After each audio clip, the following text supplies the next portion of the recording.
दोस्तों, पिछले पार्ट में हमने देखा कि कैसे हमारे छोटे से छोटे कर्म भी हमारे चरित्र पर गहरा प्रभाव डालते हैं।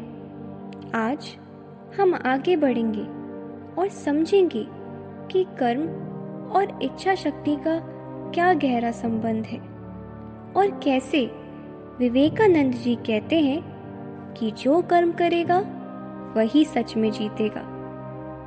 इस समय जब यूथ अपने करियर और लाइफ गोल्स को अचीव करने के लिए स्ट्रगल कर रहे हैं, कि ज्ञान उन्हें एक नई दृष्टि देगा जो उनके अंदर की असीम शक्ति को प्रकट करेगा।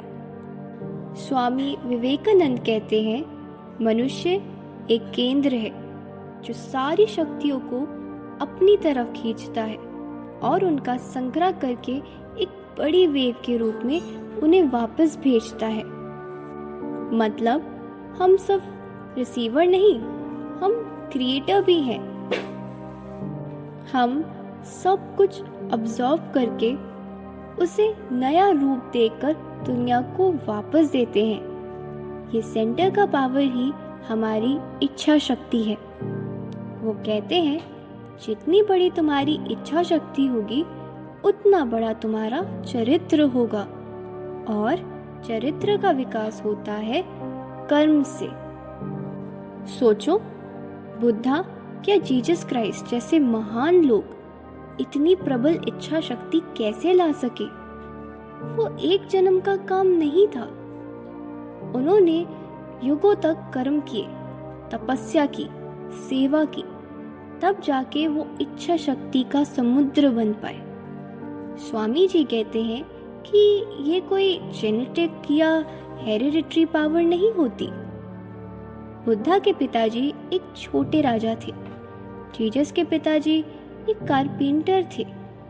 अगर ये सब सिर्फ हेरिडिटी से होता तो उनके पेरेंट्स ही महान होते, पर ये सब उनके पूर्व जन्म के कर्म और तपस्या का फल था जो उन्होंने अपने अंदर इकट्ठा किया, और एक समय पर वो महाशक्ति बन के प्रकट हो गई।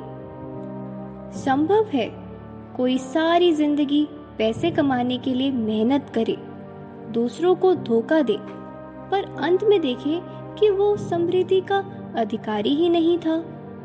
मतलब हम सिर्फ वही पाते हैं जिसका हमने कर्म से अधिकार बनाया हो। एक मूर्ख दुनिया भर की किताबें खरीद ले, पर पढ़ पाएगा सिर्फ वही जिसका अधिकार उसने कर्म से बनाया हो। कर्म का अधिकारी बनना सीखो। जो चीज चाहते हो, समृद्धि, ज्ञान, शांति, पहले उसके लायक बनो। हर दिन अपने कर्म से उस चीज का अधिकार कमाओ। इच्छा शक्ति को ट्रेन करो। डेली एक छोटे संकल्प लो और उसे पूरा करो। जैसे आज मैं बिना गुस्सा किए काम करूँगा, या आज मैं किसी एक स्ट्रेंजर को हेल्प करूँगा। ये संकल्प ही आपकी इच्छा शक्ति को मजबूत बनाते हैं। हीरोइक इल्यूजन से बाहर निकलो।